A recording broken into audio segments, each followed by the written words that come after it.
I'd like to call the hearing to order, and I want to apologize initially to our wonderful panel of witnesses that because of these votes, which were unexpected, we were delayed. So I do apologize to you all, but we do thank you for being with us.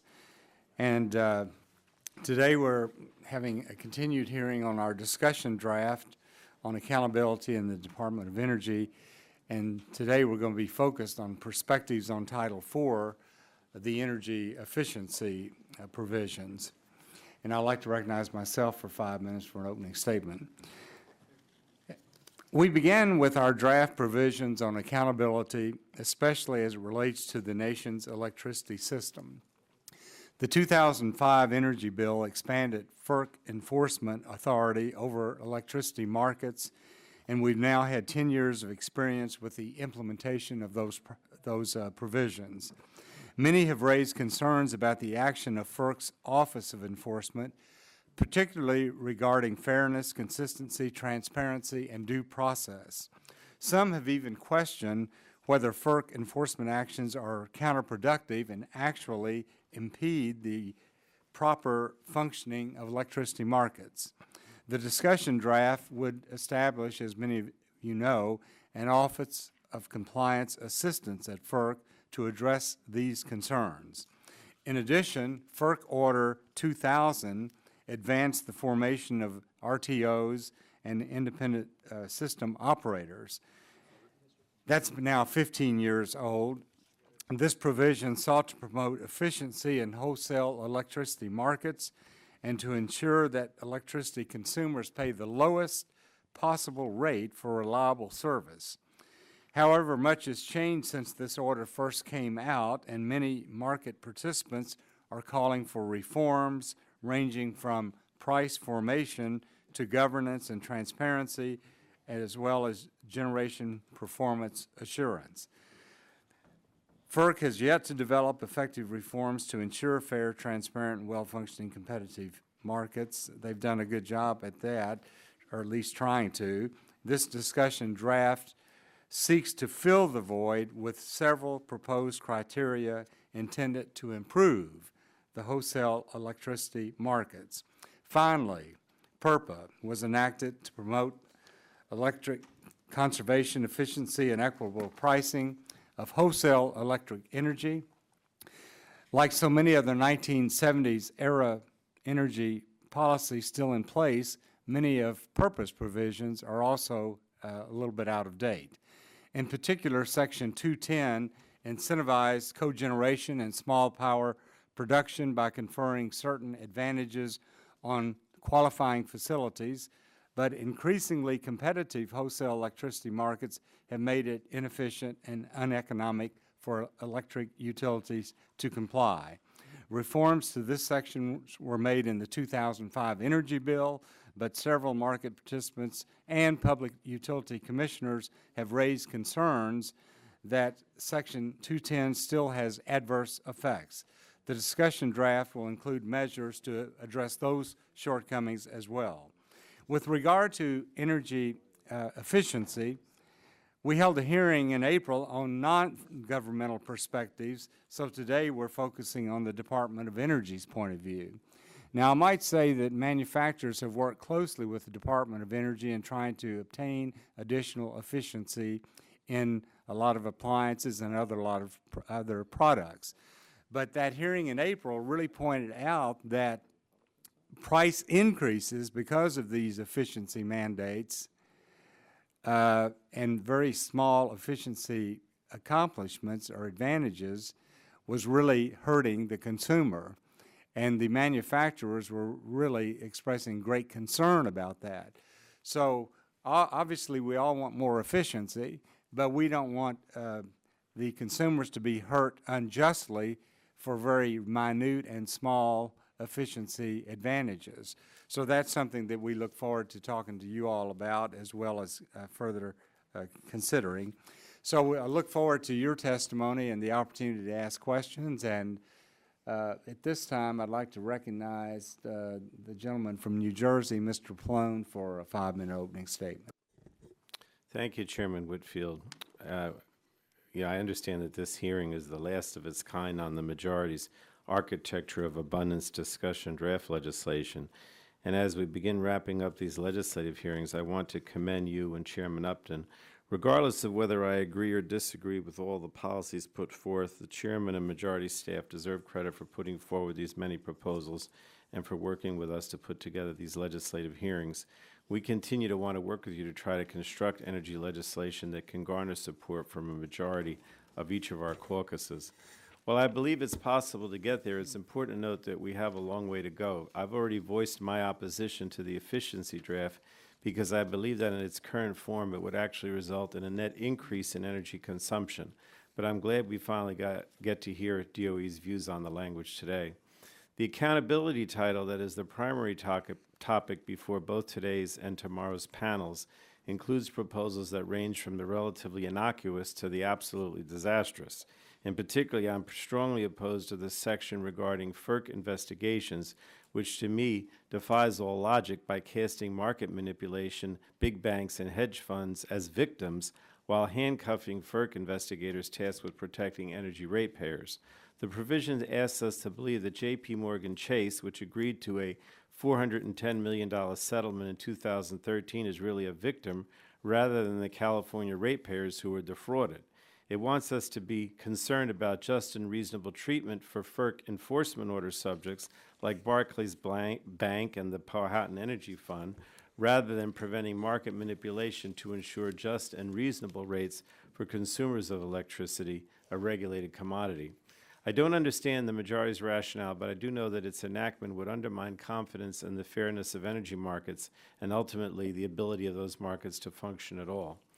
And it's clear from the inclusion of a market reform section in the draft that the majority already has concerns with the functioning of the regional electricity markets. What's not clear is exactly what problems the language is attempting to solve or whether it would solve them. Nonetheless, I look forward to hearing from our expert witnesses with extremely divergent views of electricity markets. This is a complex but critical issue that should be the subject of multiple oversight hearings and vigorous debate. Another matter that the committee should examine more closely before legislating is implementation of PURPA, Section 210, which laid the early groundwork for wholesale electricity competition and the growth of renewable energy.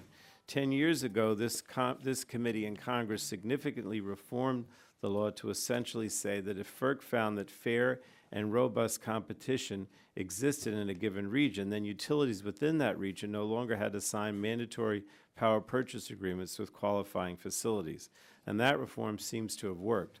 Perhaps there are tweaks to be made, and I'm willing to address demonstrated problems. However, the discussion draft goes way too far by essentially deeming competition to exist even where it doesn't, completely flipping the burden of proof and undoing the simple, fair, and elegant agreement we enacted in EPAC 5. In closing, I hope that we will take the time to try to work through these issues and not rush to meet some arbitrary deadline.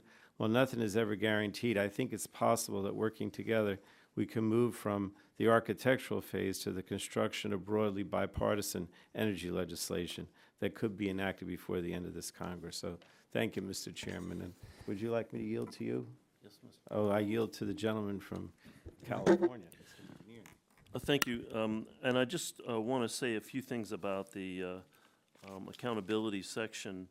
And I appreciate the thought that went into it, but there's some things that seem counterintuitive. For example, Section 4211 seems to be counter to what Republicans might want in terms of reducing regulatory burden. So I'm kind of wondering what brought that about. And on the Section 4212, California went through Enron manipulations in the year 2000, and we went about $9 billion in debt, undoing the constraints that were put into place. That following that episode are mysterious to me why we would want to move forward in that direction. 4221, be good to have some clear understanding of what that section's trying to accomplish, because it's not clear from what we've seen so far. So with that, I'm just asking the chairman to consider working with us on improving these so that we have something we both can support. And I yield back. Jim yields back. And is there anyone on our side of the aisle who wants to make a comment? If not, at this point, I'd like to recognize Mr. Rush for his 5-minute opening statement. I want to thank you, Mr. Chairman, for holding the hearing today. And this hearing, has been stated before, is on energy efficiency standards and for accountability. I commend you for allowing members the opportunity to hear from DOE on the energy efficiency title of the discussion draft following the April 30th hearing, where we also heard from industry stakeholders. In particular, today, Mr. Chairman, I am looking forward to engaging Deputy Assistant Secretary Hogan on the pending final DOE rule updating efficiency standards for non-weatherized gas furnaces and mobile home furnaces. This is an issue that has gotten a lot of attention, and we have heard competing arguments on how this rule will impact low-income families and renters.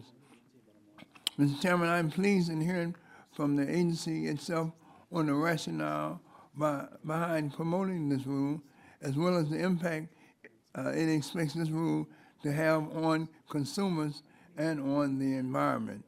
Mr. Chairman, I'm also looking forward to engaging FERC on the accountability title of the discussion draft and getting feedback on how these provisions, as currently drafted, will impact the agency's work.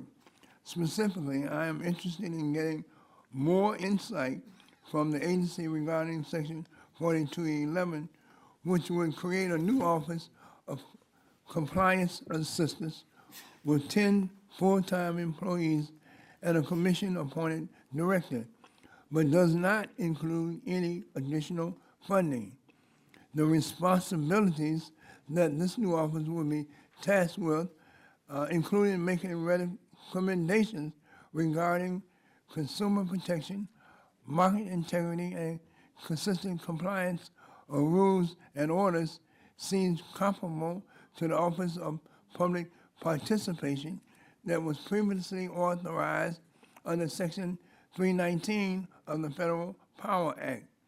And similarly, that office too was never funded, and the duties of that office has since been dispersed throughout other offices within the agency. Mr. Chairman, we need to make sure that this new unfunded office mandated in Section 4211 will not have the unintended consequence of unnecessarily pulling staff from their current duties to perform tasks that are duplicative in nature. I also have serious concerns over Section 4212 and what impact this legislation will have on the agency's investigatory process. Section 4212 takes the unprecedented step of applying the Brady Rule of disclosing any evidence favorable to the accused to the investigative phase of a FERC enforcement action rather than the adjudication or trial phase of a case. I'm also concerned that Section 4212, which imposes an extremely burdensome requirement that all communications between the FERC staff be carried out in writing and made part of the record, which would negatively affect the agency's enforcement efforts. Mr. Chairman, this section would take the unprecedented and potentially harmful step of giving subjects who are being investigated equal weight to the Commission's own staff with regard to communicating directly with commissioners during an investigation. So, Mr. Chairman, the accountability title we have before us will make significant changes on how the Commission conducts its business, and I look forward to hearing from agency officials on how their work will be impacted. With that, I yield back. Gentleman yields back, and thank you very much for those statements. At this time, I would like to introduce our panel of witnesses, and I'm just going to introduce you as I introduce you to make your statement. So the first one is Dr. Kathleen Hogan, who's a Deputy Assistant Secretary for Energy Efficiency at the Department of Energy. And we appreciate your being with us. Sorry again for the delay, and you're recognized for 5 minutes for your opening statement. Terrific, and good afternoon.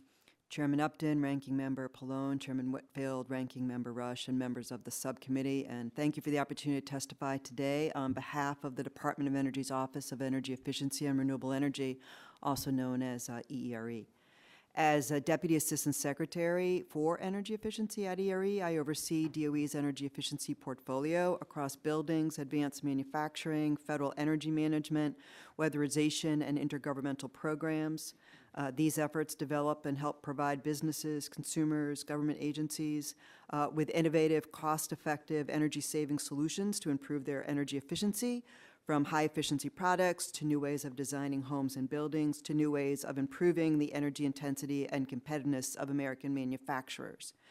Energy efficiency is a large, low-cost, and underutilized U.S. energy resource. Increased energy efficiency offers savings on energy bills, opportunities for more jobs, and improved industrial competitiveness and lower air pollution. So indeed, I am pleased to be here today and look forward to working with Congress and this committee in particular on how we can better use energy efficiency to help address our nation's energy challenges. I have been asked to testify today on the energy efficiency provisions contained within Title IV, Energy Efficiency, currently before the committee. While the administration is still reviewing this bill, we support the ongoing bipartisan efforts to promote energy efficiency and look forward to continuing to work with the committee and the range of bill sponsors. The administration strongly supports the goal of improving energy efficiency and is making real progress in helping cut energy waste, save money, and improve energy productivity. For example, the department is on track to set energy efficiency standards under existing authority, which will help save billions of dollars in coming years. We are making important progress helping states understand the energy savings achieved through building codes and realize the benefits that building codes offer. And we are engaged with hundreds of organizations of all kinds showing how to cut energy costs by 20% or more.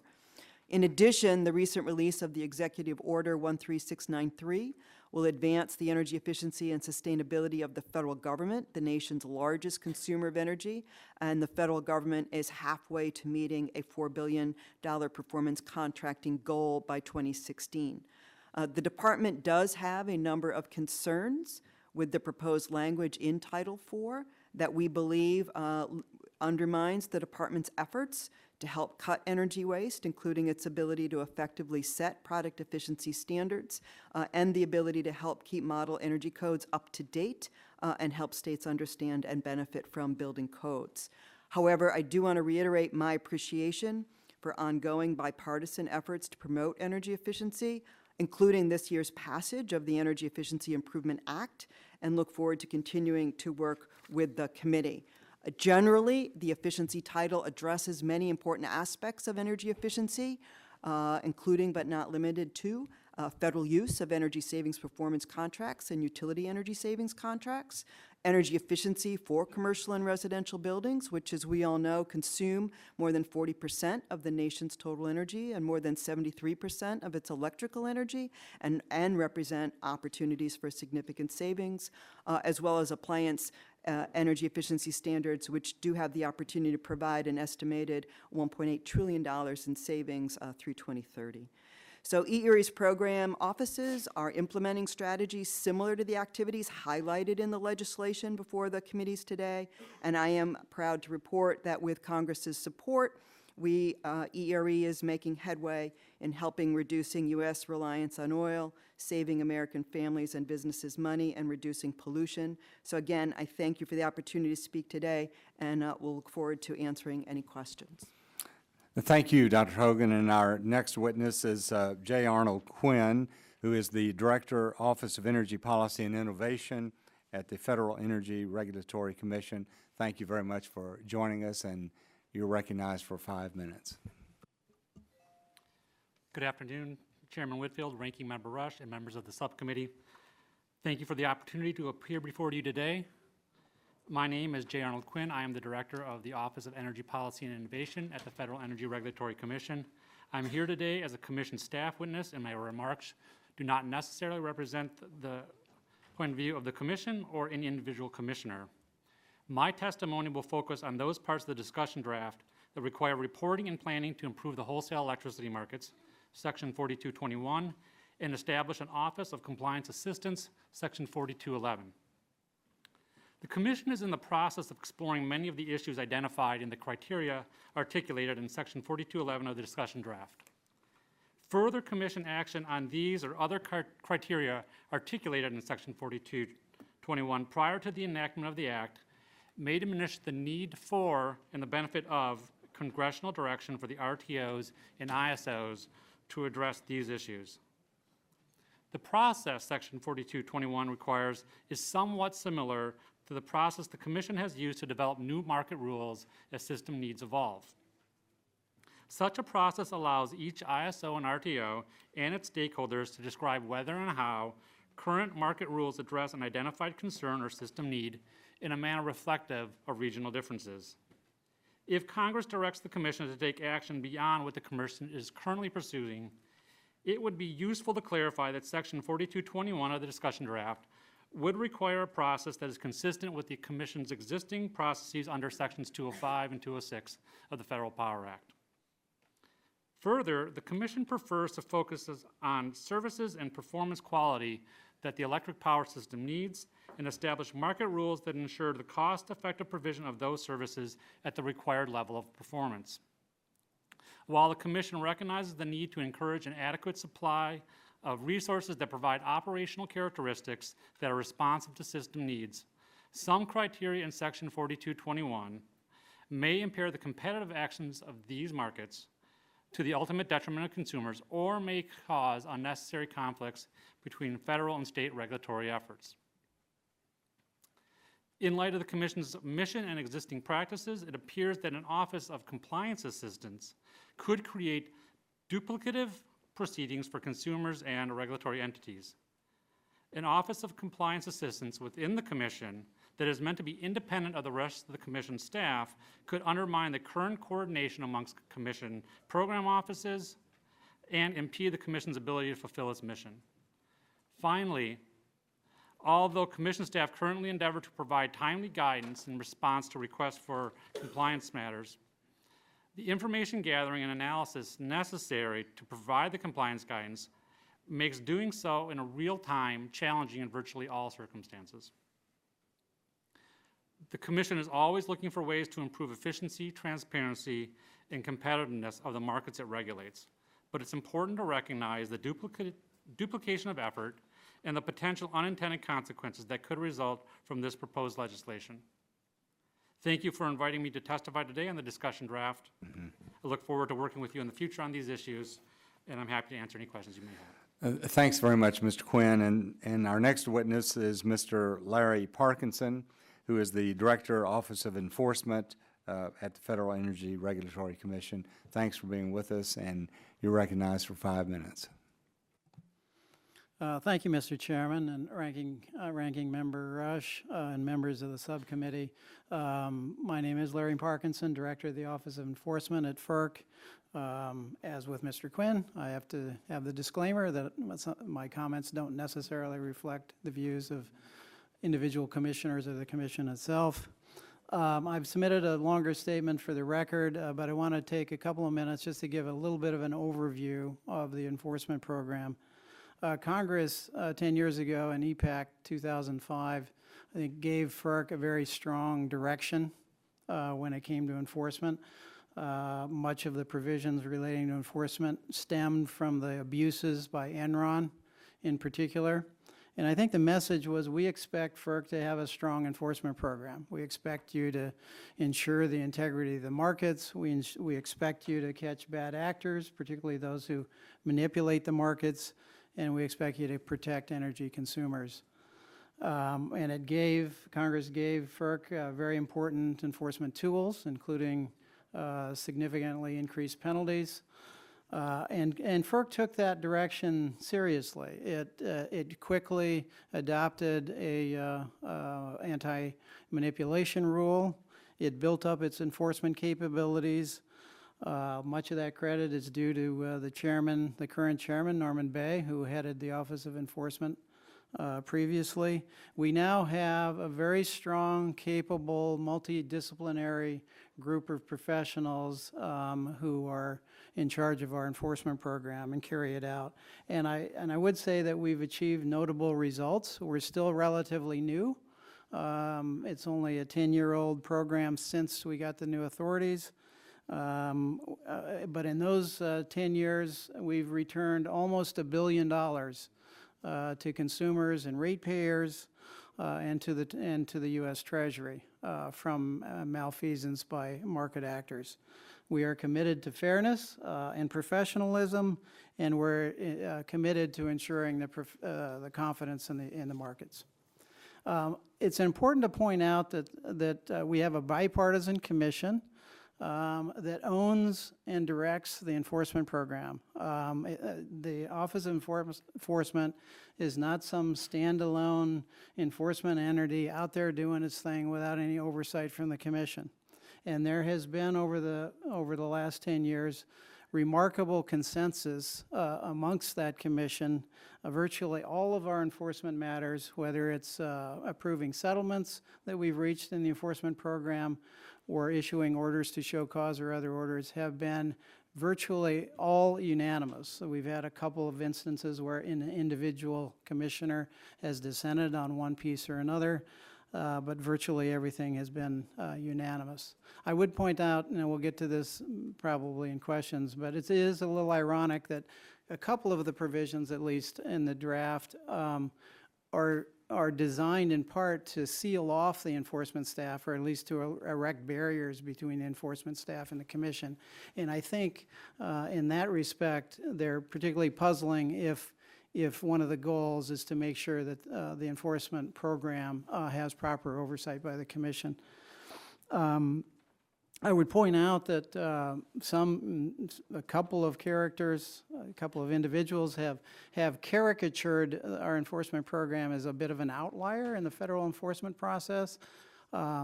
I will say I've been in the federal enforcement world for almost 30 years. I've worked at a number of different places under both Republicans and Democratic administrations. I will say that when I came to FERC 5 years ago, I was a little bit surprised because we are an outlier. We're an outlier in the sense that we give an enormous amount of process to investigative subjects during the investigative phase. I still am surprised at how much process FERC gives during that phase of the process.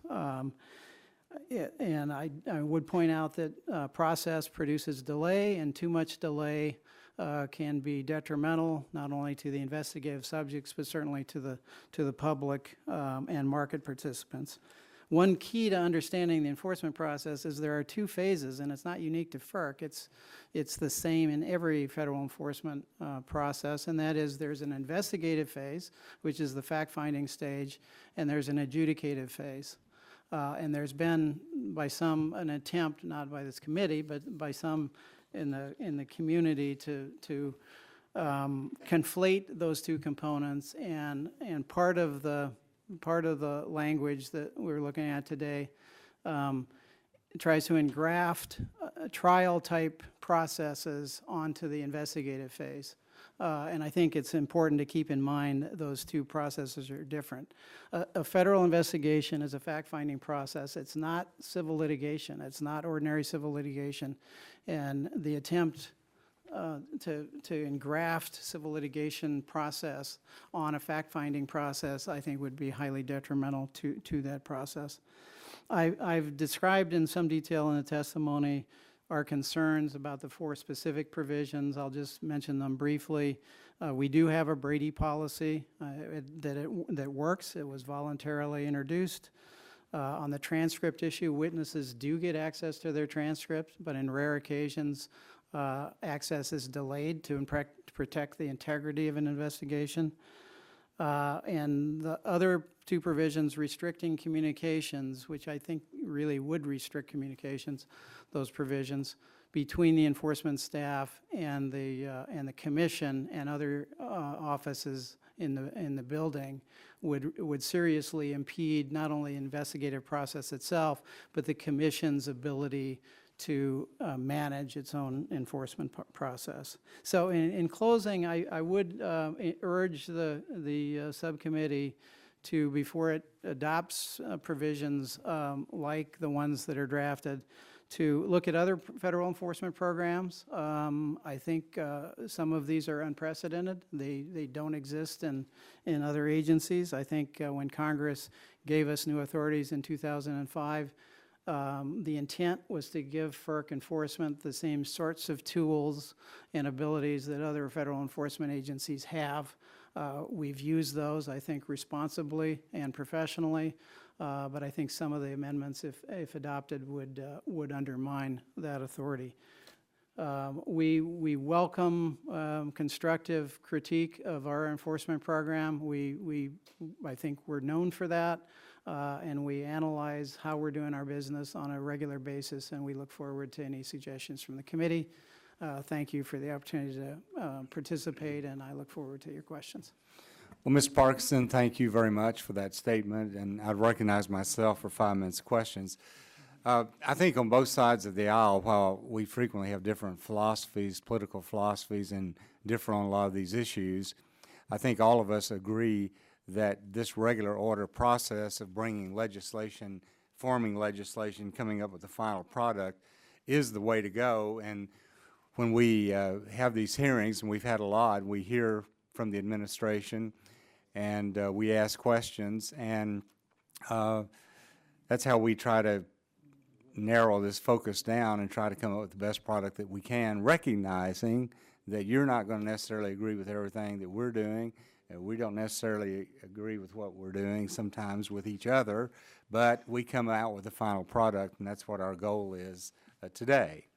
So, Dr. Hogan, when the Energy Policy and Conservation Act was first passed in 1978 in the Carter administration, one of the missions and intent was certainly to develop minimum efficiency levels for certain appliances as measured in kilowatt hours. Would you agree that that was one of the original intents of the original Act in 1978? I think it is to set minimum standards, to look for efficient, to help Right. set thresholds for efficiency so that people can save money through higher efficiency products. Right. Save money as well as save the use of energy. That's right. Use less energy. That's right. And as I noted in my opening statement, that hearing we had with the private sector, and not only the hearing, but also letters, calls, there's more and more concern being generated by these manufacturers who worked closely with the Department of Energy in coming up with better efficiency standards, that the additional efficiency being generated is very small, and the cost is going up. And some people may take offense at this question, but I'm going to ask it because it's of concern to us. It seems to some of us that DOE is using the Energy Policy Conservation Act to further the President's climate goals, an objective wholly outside the statutory purpose and requirements of EPCA. And so this can lead me to believe that the DOE's aggressive efficiency push is to benefit the President's negotiating position in Paris this year, rather than what may be in the best interest of American consumers and manufacturers. So I would ask you, I mean, that's a feeling that some of us have. That's statements that we've heard from various manufacturer and consumer groups. I would ask you, or do you feel like you're going beyond the original intent and purpose of the Energy Policy Conservation Act? I certainly appreciate you asking that question, if that's what you are hearing and that's what you may feel. There's very clear language in the authorities that have been given to us by Congress, and that is for us to set standards that are technically feasible and economically justified. And that is being done on an economics basis. We also are asked to once we set standards, to go back every 6 years typically and look to see if those standards are appropriate for being updated, a so-called 6-year look-back provision. And that is indeed what we are doing at the Department of Energy, is proceeding under the good direction that we have been given by Congress to set these standards in a way that makes sense on a cost-benefit basis for how we can help businesses and consumers to continue to save energy and save money. Yeah, save energy and save money, but when it escalates the cost of the product, that's not helping the consumers. And, you know, I asked staff to prepare a list of regulated residential products that you all are involved in right now. Clothes dryers, clothes washers, central air conditioners, heat pumps, ceiling fans, battery chargers, dehumidifiers, heating equipment, dishwashers, kitchen ranges, ovens, microwaves, pool heaters, refrigerators, and it goes on, and then we get into the commercial and industrial side, and it's even a longer list. And so, you know, we're just trying to bring a more balanced approach to some of this, recognizing that you have your responsibility, but it's more than, I mean, we all like to say, okay, we want to be more efficient, less energy, and save consumers money.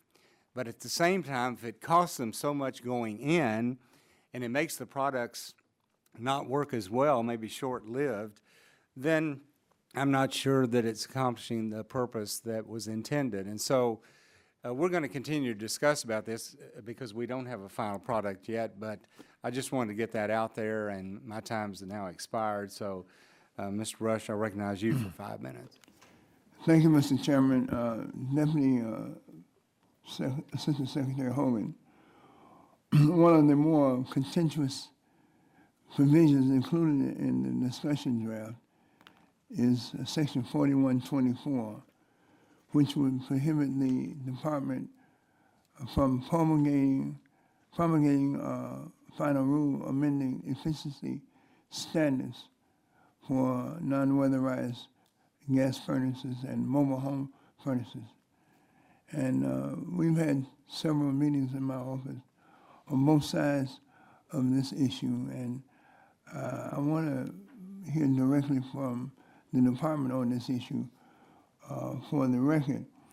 And let me begin by asking a question. First of all, Mr. Chairman, I'm not offended, but I'm kind of really startled by your question, but I'm going to move on beyond it.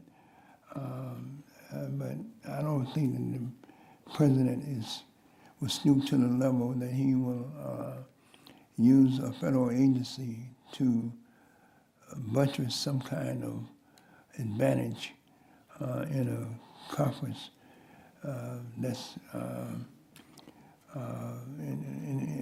in Paris or any other place in the world in the fall, in the winter, or any other time. I just think the President has more of a sense of responsibility and you know, he's sworn to his office and duties just as we all are. And I'm not offended. I'm just somewhat taken aback a little bit by that statement. But Madam Assistant Secretary, in the previous energy efficiency hearing, we heard several, as I mentioned before, conflicting comments regarding the impact of this rule on low-income consumers. And I want you to speak on the record about the rationale behind this rule and its expected impact on the low-income communities, and if you will, give us an overall expectation environmentally in terms of the impact of this rule. So we do have a rulemaking that is underway for gas furnaces. You know, at the top level, this rule as proposed, and let me stress that this is a proposed rule, would offer net benefits on the order of $16 billion in the coming years. So, significant benefits. When we do our rulemakings, again, it's a proposed rule, we do look closely at low-income communities and senior households. And so we do look at the impacts, on the full set of households that are out there. Certainly, I guess the other thing I do want to continue to emphasize is that this is a proposed rule. I think it's also a rule where we are trying to be and are being as open and as transparent and working with as many stakeholders as possible so that we can get all of the best information that we can and to hear their concerns before we would move forward to finalize this rule. We have had multiple public meetings. We've extended the comment period. It remains open as we sit here today. And even after the comment period closes, industry and others can come in and engage with the department to share data and issues, and we are open to all of that information. So I know we've also been up on the Hill briefing various staffs, including yours. We're happy to continue this conversation. And I think we can find a way, the right place for this rule to land. Do you foresee the possibilities that as a result of your actions, that your costs for furnaces and heaters, that would be prohibited to the poor in this nation? Do you foresee that as being a likelihood or even a distinct possibility in the future? So we, like with any product, we see a range of costs depending on the characteristics of a household. Certainly those people that are in the colder climates, that have homes that have less insulation, for example, would be the type of households that would benefit the greatest from a furnace standard. So we see that there can be really great benefit from this rule for some low-income homeowners that would be in certain situations. I guess the other thing I should just point out, because some people sometimes don't understand this, is when we do a rulemaking, it really affects the purchase of a new furnace. There's a lot of furnaces that would be in place that will be in a place for quite a while, because the real thing you will do for them if there's an issue is you will repair them. There's a lot of repair opportunities for furnaces that are in today's homes, and the standard really applies at the point when you're totally replacing that furnace. I also think when you look at the low-income population, you'll see a fair amount of use of radiators and boilers and other technologies that this rule will not apply to. Gentleman's time has expired. This time, recognize the gentleman from Texas, Mr. Olson, for 5 minutes. Thank you, Mr. Chairman, and welcome to Dr. Hogan, Mr. Quinn, and Mr. Parkinson. My first question will be for you, Dr. Hogan. In a prior hearing of this subcommittee, we heard concerns about how DOE sets appliance standards for efficiencies. Examples, the chairman brought up examples like water heaters and furnaces. I want to talk about how DOE considers the economics of these improvements. Obviously, there's some parts of the country where local situations dominate. For example, spending a few $1,000s in New England makes a lot of sense on a furnace because they have 2 seasons of cold, and 1 season of colder. In Houston, Texas, we have 1 season, hot and humid, with 3 seasons of 95 degrees and 95% humidity. So clearly, some sort of furnace doesn't matter too much to me, but an efficient air conditioner means a heck of a lot in Houston, Texas. So could you please discuss how you consider regional differences when you look at these standards, new standards? Do you consider them? So we do look at a variety of options when we set standards for things like furnaces and air conditioners. Actually, if you look at air conditioner standards in place in this country right now, you will see that we do have regional standards. Those regional standards are in place because industry came to us with a consensus recommendation that that's the approach that we should take. So certainly we have been able to consider that in the past and are certainly open to that conversation. Great, because it's not a problem for air conditioners, obviously. Heaters, furnaces is just as well, because again, in Houston, we use ours probably 5 times a year. My kids love to kick on the gas fireplace and keep warm with that. So please make sure you commit to making sure you take regional differences into account with these new standards, making sure that one size doesn't fit all, because again, Houston, Texas, it's much different than Boston, Massachusetts. We certainly understand the climate differences across the country. We do. Okay, take this into account, please, ma'am. Thank you. Next question is for you, Mr. Parkinson. In your opening comments, you said a word that makes Texans shudder: Enron.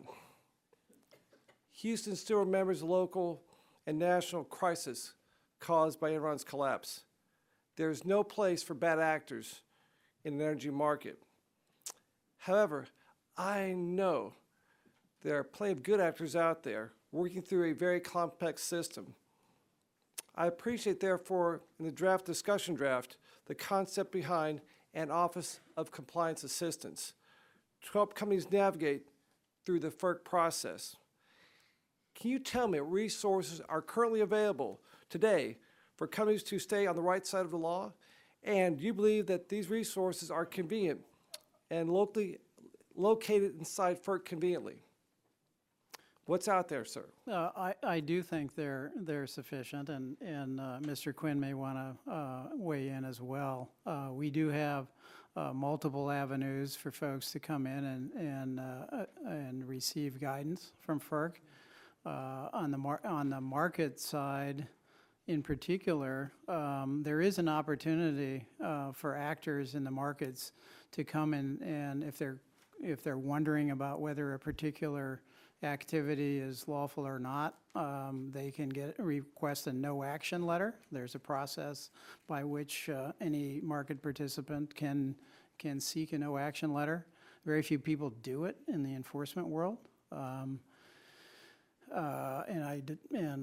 I'm not sure why they don't do it, but I will say that that opportunity is there. We freely communicate in the enforcement side with counsel and with our investigative subjects about what we think. There's very little mystery about what we've concluded and what we think the law is. The commission tries to set forth in detail its rationale for what it considers market manipulation. There are dozens of settlement orders out there where the commission has tried to set forth that guidance, as well as in Order 670 itself. So the commission does make a significant effort to educate. An example, last week, the commission issued a 89-page order in one of our market manipulation cases, which laid out in great detail not only the facts, but its legal conclusions and what it believed the standards should be. That's pretty unusual in the federal government, to have a commission put that kind of time and effort and try to lay out that sort of guidance in that kind of detail. Mr. Quinn, final comments, sir. I'm over my time, so make it quick, please. I would just add that there's other informal methods for getting guidance. There's a compliance helpline. There are also formal ways to do that through a request for declaratory order. Thank you. Yield back. This time I recognize the gentleman from California, Mr. McNerney, for 5 minutes. Thank you, Mr. Chairman. And I appreciate the effort that's going into this bipartisan bill. Dr. Hogan, how much do you think the Clean Power Plan's goals could be met by energy efficiency improvements alone?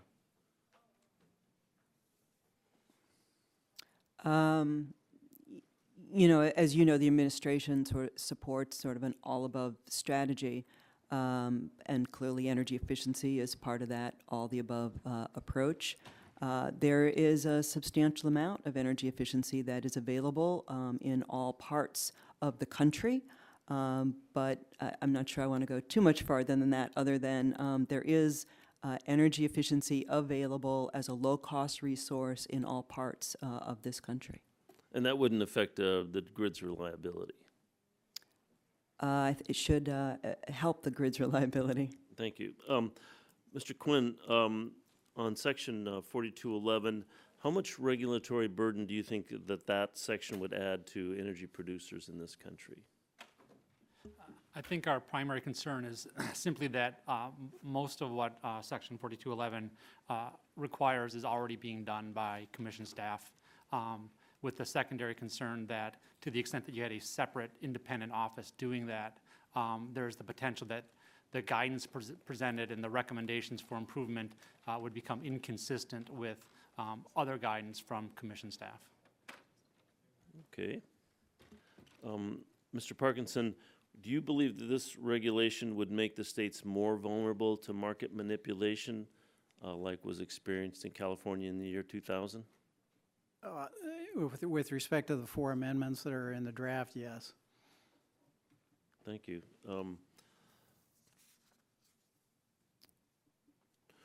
Mr. Parkinson, what are the implications of the phrase helpful and potentially helpful in section 4212? That's really a pretty dramatic rewrite of what people refer to as the Brady Doctrine, even in a criminal context, which is where it really applies. Brady does not apply legally, at least constitutionally, in a civil context like we're under, even though we voluntarily adopted it as a commission in 2009. But it really, under that standard, essentially what it would end up being is an open file discovery policy. If you say you're entitled to information and possession of FERC that is helpful or potentially helpful as a defense, I don't know what wouldn't be. Whether it's inculpatory, exculpatory, or anything even neutral. If I'm defending an investigative subject, of course, everything that the government has is helpful to me or potentially helpful, even if it's maybe especially if it's inculpatory. I would like to know that because it's helpful in me preparing my defense. I think that where that language in particular is our biggest concern about that part of the proposed 4212. So you feel it would be an advantage to eliminate that terminology? Absolutely. Would you tell us what that terminology is again? Jerry? Hopefully or potentially helpful or potentially helpful in section 4212(1).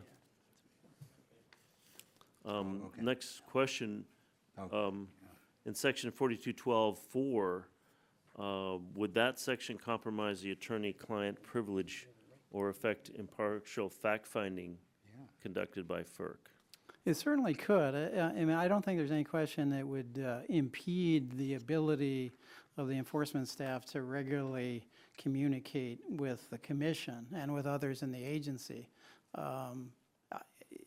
It simply is unworkable to restrict the enforcement staff from those communications unless we ignore the fact that the commission itself owns and manages its enforcement program. I mean, it does wear 2 hats in this world. It is responsible for having a strong enforcement program, and it is also responsible at later stages in particular cases to be adjudicators.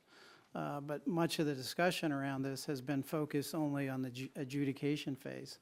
I don't know how a commission effectively oversees an enforcement program if the enforcement staff isn't able to regularly communicate with them without having to put it in writing and without having to give the investigative subject the opportunity to address the commission in the same way. We are counsel to the commission, and our investigators are lawyers, and we give legal advice to the commission on an ongoing basis. Okay, thank you, Mr. Chairman. At this time, I recognize the gentleman from Illinois, Mr. Shimkus, for 5 minutes. I just got back, Mr. Chairman, so I'll yield to move the next one. Okay. Mr. McKinley of Virginia for 5 minutes. I mean, from West Virginia. Mr. Chairman, some of us in Virginia never acknowledged that they lawfully were transferred. Well, Mr. McKinley is such an easygoing guy, I knew it wouldn't bother him. Just like this all the time. The question that I was wrestling with a little bit on the efficiency issue has to do a little bit deeper from an engineering perspective, and that's on indoor air quality and the impact that has on energy efficiency. And I'm just curious how you've taken that into consideration, because as we know, we can have the best equipment available, but if we're not using it properly, we're going to defeat the purpose. And we know that that was one of our practices in architecture engineering. What we did was we went into schools, and we found out schools all over America that we were called into are not operating their equipment. They may have new equipment, but they're not operating it properly. So we can spend all this money to put all this new equipment in, but if it's not operating, so where are we going with energy efficiency within FERC or with the DOE? Certainly, we pay attention to indoor air quality at the Department of Energy as we think through energy efficient homes and buildings. We've got a program now that we are working on with builders across the country called Zero Energy Ready Homes, which is really a way of saying energy efficiency first, and then and then rolling in renewable energy as it makes sense. And that is a high-performance home specification that builders are building to that gives a lot of thought to indoor air quality issues, water management, home design, sort of the whole package. But in conjunction with that, that's where some people were saying, and I'm not just taking into consideration from the professional engineering position, is that the tighter we make our buildings more efficient or effective with this wrap and the closed windows, and we don't get in fresh air, it's no wonder that we're having more indoor air quality problems, that people are having asthma and other health-related issues as a result of this. I'm not convinced yet that we have the answer. We know the EPA in and of itself has said that indoor air quality is probably 90 times worse than outdoor air quality. And they relate it to the levels of formaldehyde that we have in our indoor airs because of our carpet, our furniture, our clothing are all giving off these gases, and we're not circulating the air the way we're supposed to. So we may have the best equipment, but if we're not handling it right, what are we doing? Is anyone willing to acknowledge that perhaps some of the health risks that we have, if you've heard the rattle off, I've heard it from across the aisle, all the asthma attacks, the early health risks, sick days are all caused by coal. Well, I want to submit to you that perhaps it's a lot caused by our indoor air quality when we're not operating our homes in the most efficient way. How can you respond to that? Would you agree that indoor air quality is a problem? I certainly agree that indoor air quality is something that we need to pay close attention to. Is it a problem? We work with EPA on indoor air quality Do you think, issues. I'm sorry. Absolutely, it's an issue. Okay, I that just we wanted need to hear you say that it is a problem, Yeah. because I haven't been able to get anyone else to acknowledge that it's a problem, so thank you for stepping up. Okay, thank you. So where do we go from that? We continue to work on it. I think one of the other ways that we are working on it, we are a participant in the ASHRAE committees that are looking at, standards around air tightness for homes and.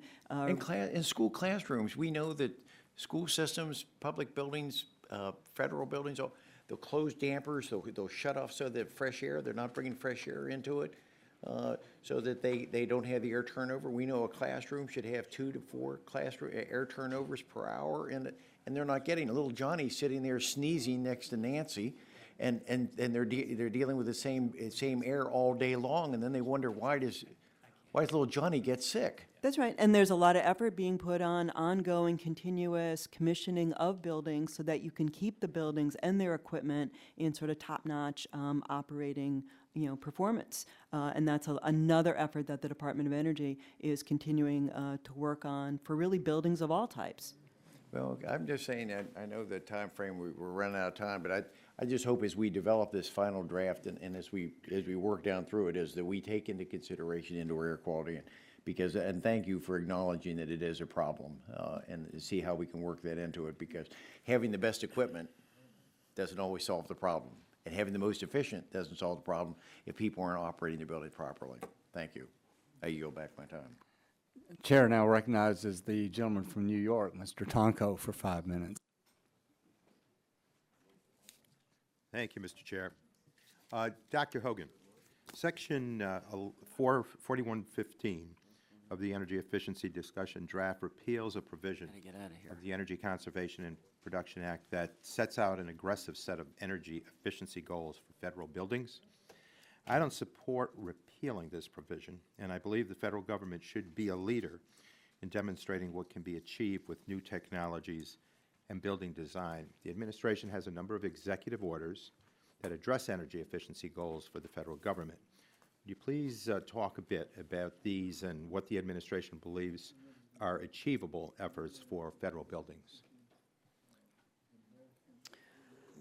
Sure. So, we have a very recent executive order as of March of this year that came from the White House that outlines a set of extended and/or new goals across much of the federal facilities, fleets, and so that includes things like reducing our greenhouse gas emissions by 40% by 2025 relative to a 2008 baseline.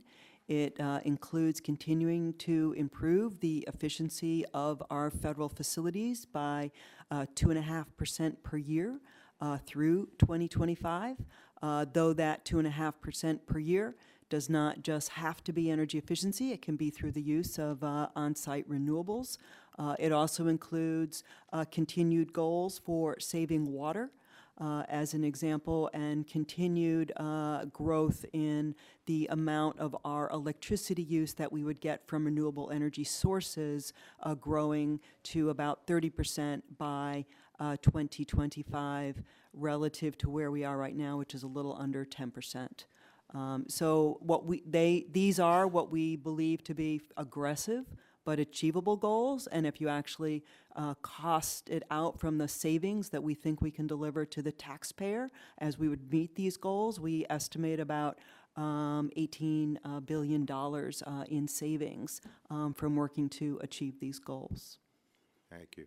Thank you. And the department has been working on a number of important standards to improve the energy efficiency of various products.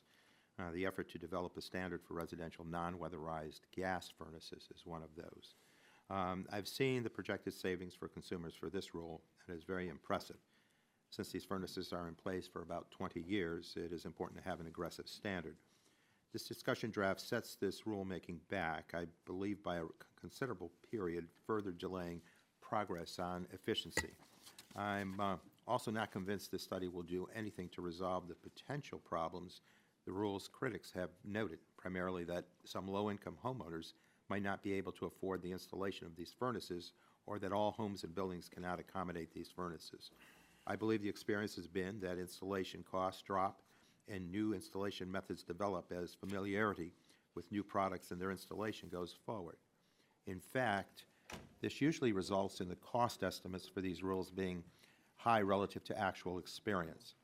My understanding is the furnaces the rule is recommending are already on the market and account for between 40 and 50% of new sales. Would you agree with that? I certainly know that the products are on the market. They represent a fair amount of new sales. I would have to go back and confirm those specific numbers, and would be happy to do that. Okay. And also, would you happen to know the projected consumer savings for this rule? We think the net present value of savings for the rule is $18 billion. Thank you. And DOE's proposed rule takes a different view from that of the rule's critics with respect to the cost effectiveness of this standard. Do you believe the rule meets the statutory requirement that the standard be, quote, economically justified? The proposed rule clearly meets that requirement, absolutely. And I also note that the statutory requirement is that a new standard achieve the maximum improvement in energy or water efficiency. Does the rule meet those given requirements? Yeah, we believe that this rule is within our statutory responsibilities. Okay. Well, I thank you, Dr. Hogan. I think this rule offers tremendous benefits to consumers. With that, I yield back, Mr. Chair. Chair recognizes the gentleman from Illinois, Mr. Shimkus, for 5 minutes. Thank you, Mr. Chairman, and thank you for letting me defer to, and welcome. This is a great committee. We love talking public policy and these relationships. Ms. Hogan, I hope that in this debate about efficiency, I'm from rural Illinois, 33 counties, small communities. I understand efficiency, and I have accepted some of the arguments that there is return on investment. But I think, Mr. McKinley, there are some points about new technology that ends up being more costly. Get a new furnace, you have to get new filters. You don't get these little ones anymore. You don't get the $12 filters, you get the $60 filters. A service call is not $100, it's $250. Are some of those costs to middle income, lower income folks taken into consideration? So when we do our work, our analysis, we look at all the installation O&M costs associated with a change to a higher efficiency unit. Absolutely. Because I'm personally starting to have a debate just in my own house about how much savings I have versus the actual cost. Because you got to have those technicians out all the time, spring and fall. And I mean, I just think there's, I hope we are, because I'm not sure how people of middle to lower income can afford high efficiency, and the maintenance required to keep them running at the standard I think Mr. McKinley was raising to get that return on investment. Because most people, those old furnaces, they would work. Yeah. They would work 20 years, not efficient, but they weren't high tech. If a belt broke, you replaced the belt, right? So I just want to highlight that. The other thing is, Mr. Quinn, did we meet recently? I met with FERC on a recent auction. Were you part of that meeting? I was not part of that meeting. Okay. I couldn't remember. I'm trying to ask my staff. So this is also timely in just the auction issue. I'm in the MISO area. So we had an interesting auction. I found out that those auctions happen every now and then throughout the country. So these questions kind of deal with that a little bit. In the committee's legislation, you make a statement that some of it's unnecessary because you already have a lot of pending documents to address several of the wholesale electricity market criteria that the committee highlights in its draft market reform legislation, including price formulation in energy markets, fuel assurance, and performance assurance in capacity markets. Do you have any idea when these pending docket decisions will be made? Congressman, I can't say when the commission will take action, just simply. No, that's fine. Law. That's just getting it on the record. Since you can't provide additional details on timing at that moment, will you commit to the following up for the record to provide information regarding the expected timeline for the commission action on these initiatives?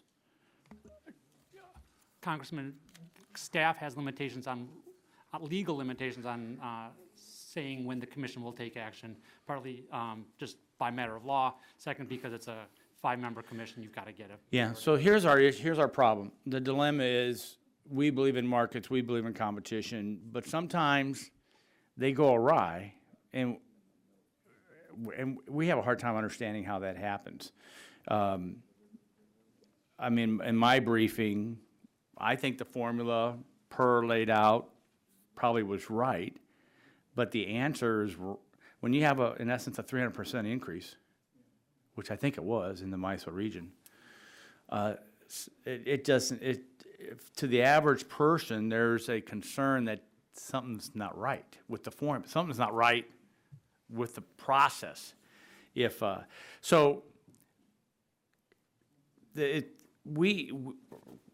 Maybe a lot of members, Republicans specifically believe in markets. We believe in competition. But and what our concern is, that if we don't get some warm and fuzzies from the FERC, that there may be a call to legislate in the areas of electricity markets. In the absence of concrete and timely action by the commission, we may not have any other choice. So maybe that's a message you can take back to the commissioners, and you can respond, and if there's anything else you want to add to that. The only thing I'd add is simply that the amount of work that the commission staff has done on a number of efforts, including price formation, fuel assurance, has brought together a large number of stakeholders, offered a large number of perspectives on what are really complex issues, allowing the commission to pursue those activities as they currently are now. Understanding the need for timely action would allow us to get the benefit of what that stakeholder community has provided. Thank you. Thank you, Mr. Chairman. This time, the chair would like to recognize a gentleman from Vermont, and I want to apologize. I had two Democratic orders, and one of them you were before Mr. Tonko, and the other you were behind, but you're recognized for maybe 5 minutes and 15 seconds. I'm happy to get my time. Thank you. A couple of things. One, I'm so grateful to DOE and FERC and all of the advocacy organizations that have worked so hard for so long on focusing attention on energy efficiency. And there's two things I think we need in order to ultimately be really successful. One is we need bipartisanship on the jurisdictional committee, and we've got that. It's tremendous. And number two, we need to have cooperation and communication between the advocacy community, the regulatory agencies, DOE, in FERC, and the private sector who are in the real world dealing with some of Mr. Shimkus's concerns. Because if we have a standard that has the maximum efficiency but nobody can afford it, it's not going to save money and it's not going to save on energy. So I appreciate this sort of cooperation that recognizes that all of us have to be involved in some give and take, taking into account the real world where home builders are out there banging nails, where the energy efficiency folks are looking at policy and seeing best practices, and where the legislature has a responsibility to try to find that common ground. So, Dr. Hogan, I just want to ask you a couple of things. We've got a great bill here. And there's a few things that have to be wrinkled out. Mr. McKinley and I have some provisions in there that are being debated, and our colleagues, Ms. Blackburn and Mr. Schrader, have an alternative offer on that, and we want to try to work that out. But I want to just ask you a couple of questions about that, because that has to do with the DOE role. Under current practices, when new building codes are being developed, does DOE consider the cost effectiveness of the codes that it proposes? And if so, can you describe what that analysis looks like? Because there's been some debate on if a 10-year simple payback period analysis would be more effective. It's simple and straightforward. Or if a life cycle cost analysis provides also in some cases a more complete picture of the cost and benefits of these codes on homeowners. Well, thank you for the opportunity to address that question. DOE does do assessments of measures to take to an independent code body for their consideration as part of updating the National Model Energy Code. And in doing that work, we do a life cycle approach, cost effectiveness approach, because we do believe that is a better representation of the costs of more efficient measures that aligns with the way most people buy homes these days. Most people are taking out mortgages. Can you also do 10-year analysis too on the payback? We can do any analysis that Right. we're asked to do. I think we do believe that a life cycle approach is one that tells sort of the best story aligned with the way most people buy their homes. But we certainly can do multiple approaches. Okay, well, that makes sense. Another thing, DOE does provide right now robust technical assistance to states and model code development bodies upon their request in the development and adoption of building energy codes. What would be the impact if we were to restrict this technical assistance to only providing those bodies that have requested it with information on proposals with a payback of 10 years or less, using simple payback only, and not also providing with the life cycle analysis that they could consider and accept or reject? Well, we haven't looked in great detail in terms of what specifically would change if we were limited to a 10-year simple payback. We don't think it would be as helpful to the states in terms of understanding what the measures are and what the savings are that they could then deliver to home buyers in their state. We do think having, as you can tell, we think doing a life cycle approach is really a better approach, but also just having the opportunity to do multiple approaches so people can actually figure out truly what works for them would be much better. And just my last quick question. The draft text includes a provision to repeal Section 433 of the 2007 Energy Independence and Security Act. Mr. McKinley and I are working on an alternative proposal to reform it rather than repeal that provision. Our proposal would replace Section 433 with an extension of energy efficiency improvement targets in federal buildings and require federal mortgage agencies to include energy efficiency as a factor in determining value. What's the DOE view of repealing Section 433? And what do you think about the McKinley-Welch approach as an alternative? So we think it's great when the federal government has sort of a full toolkit of things to help guide its investments. We think Section 433 provides an aspect of that, particularly focused on what we can be doing in major renovations of our buildings. That is a gap currently in sort of the federal toolkit. DOE has been making some important progress in moving forward on 433. So, but it's really that gap that we think is the important part. So to the extent there are direction from Congress on how we can continue to have a full toolkit, that's the type of thing we would be happy to work with Congress on to find something that is workable there. Thank you. And we're certainly excited about some of the things going on in the SAVE Act. Good. I thank all the panel members, and I yield back. This time, Chair recognizes the gentleman from Ohio, Mr. Latta, for 5 minutes. Well, thank you very much, Mr. Chairman, and to our panel, thanks very much for being with us today.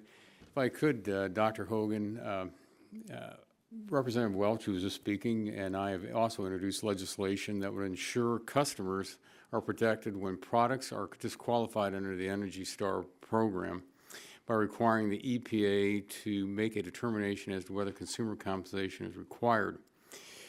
This language is supported by many outside groups, including the Alliance to Save Energy, the American Council for Energy Efficiency Economy, and the National Association of Manufacturers. Let me ask, do you agree that consumers benefit from a strong Energy Star program? Yes, as you may know, the Department of Energy is a partner with EPA in the Energy Star program, and we're very supportive of efforts that would help maintain the integrity and the credibility of the Energy Star program, absolutely. And again, because the reason I ask is that we don't want to have manufacturers out there fearing that if they get caught up in lawsuits certain times and with warranty issues and things that are implied warranty, that all of a sudden, they just start saying, we're just going to start dropping the Energy Star program from their lines. And I think you are absolutely right that Energy Star is something that we have to maintain, and that's why we're very much for it in the legislation. If I could ask another question, that, for over 60 years, air conditioning, heat pump, furnace, boiler, and water heating manufacturers relied on voluntary independent certification programs that determine efficiency compliance with both the Department of Energy and the Energy Star program. These industry-led voluntary certification programs continue to be the gold star for market surveillance and for ensuring product compliance. And again, I've introduced bipartisan Voluntary Verification Program Act, which will require the federal government to recognize voluntary industry verification programs to demonstrate energy efficiency standards. And would you comment on your willingness to work with us to make sure that we can get this enacted into law? Yeah, we are very supportive of industry-led voluntary verification programs. We see that they can play a very important role in that verification space, and we'd be very happy to work with you to make sure that something can be constructed that can do that well. Well, I appreciate that. Also, during our April 30th energy efficiency hearing, we received testimony from one appliance manufacturer who stated that the legislative approach taken in the committee's discussion draft regarding the voluntary independent verification programs conserves DOE resources, reduces taxpayer costs, and provides clarity for manufacturers to bring products to market. Would you agree with that statement?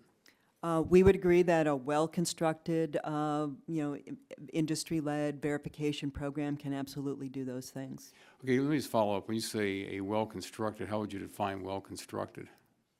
Well, just one that works well with the federal government in terms of sharing information back and forth, so that we sort of know what's going on there and can leverage and benefit from that information. And right now, do you think that there is that good back and forth from the industry to the federal government on that, between the industry?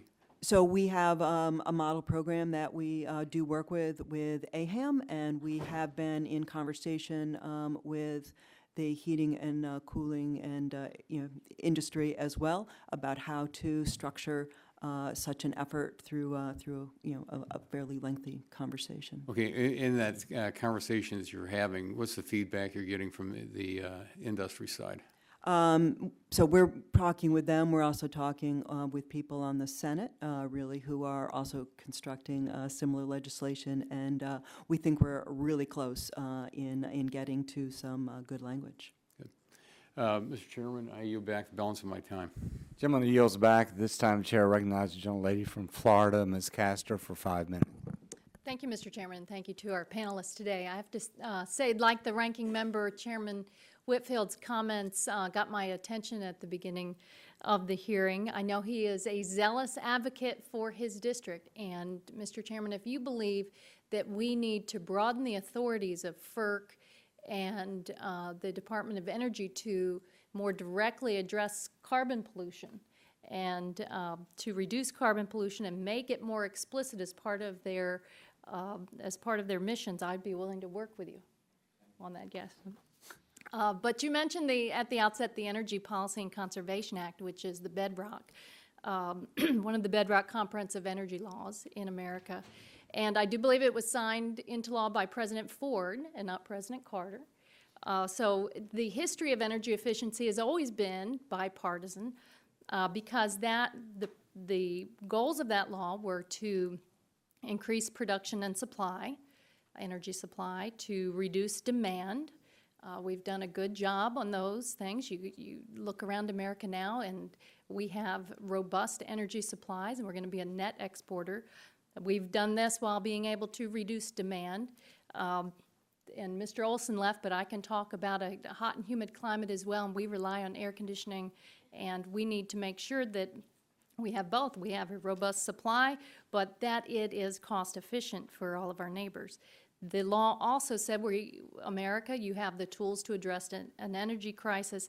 And then importantly, it said, let's unleash American innovation through energy efficiency and conservation. Look what has happened in our fuel economy standards for cars, and now we're setting goals for trucks. This has been an enormous success for Americans, for consumers, for the auto industry.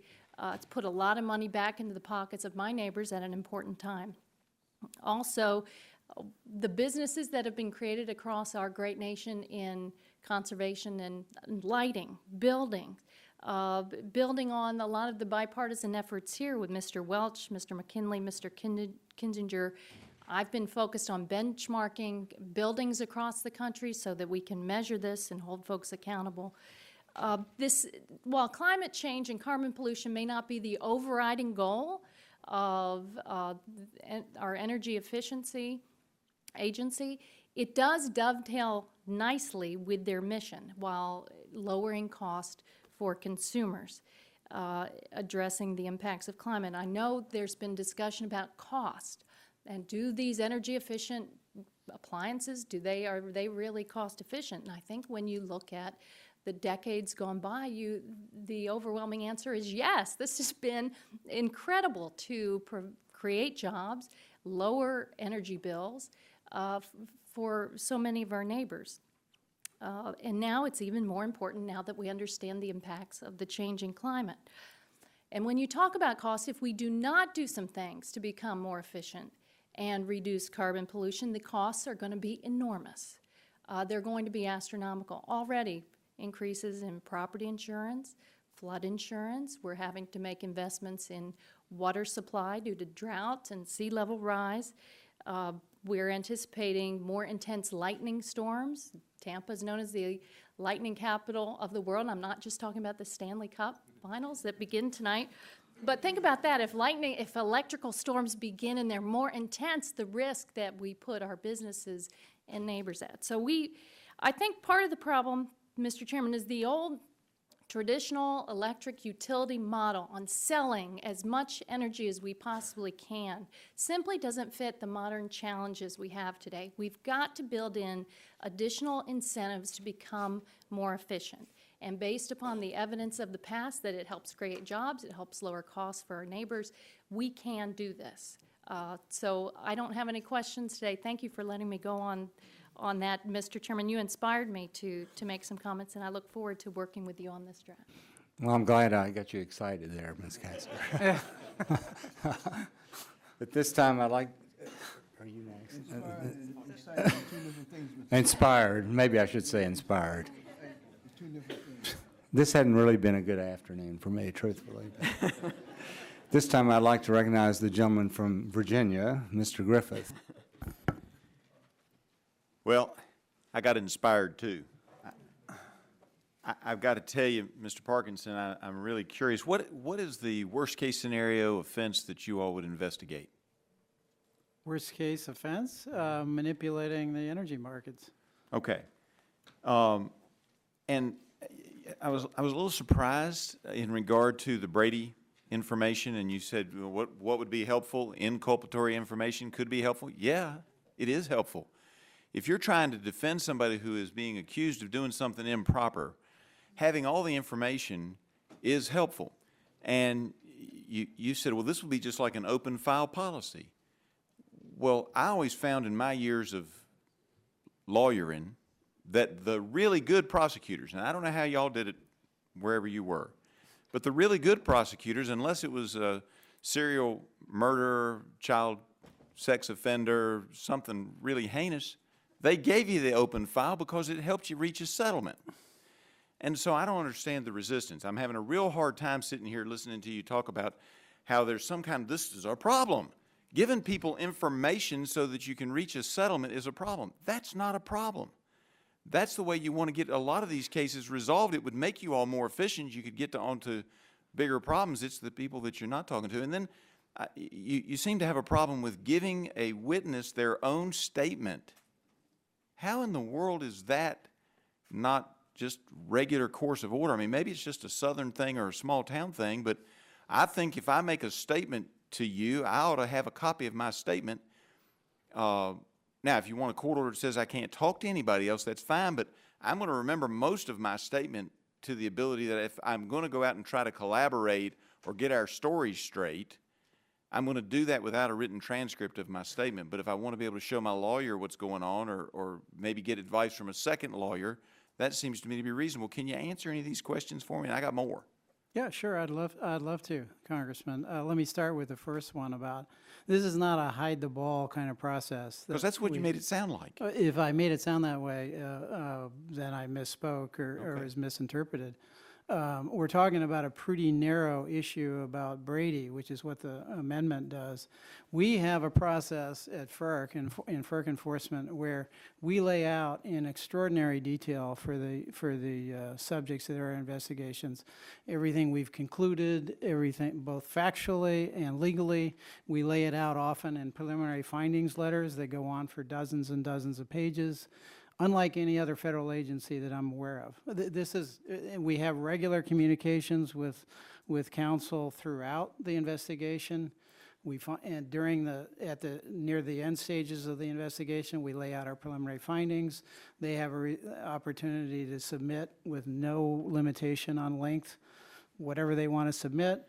There's two other additional opportunities to do that. But I guess my problem is your testimony earlier was you were opposed to some of the language that does just what you're saying you do, why would you be opposed to something? If you agree with me that it's the right thing to do and the fair thing to do, why would you be opposed to it? There's a significant difference between laying out everything we've concluded and laying out during the course of an investigation, which is what this is talking about. This is not the adjudication phase. This is not the phase where we've brought charges and there's a process in place. Let me go there, because I could probably go on for an hour. I'm troubled by so many things. So let me get this straight. You all have a process. I mean, I think the bill ought to be expanded, Mr. Chairman.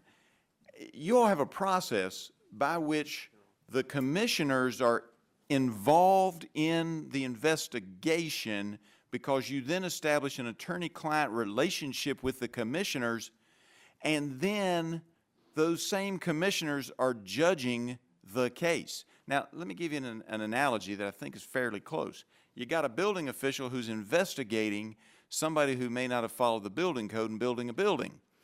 And they go talk to the judge in advance and say, how do you think we ought to investigate? How do you think we ought to lay out our case on this?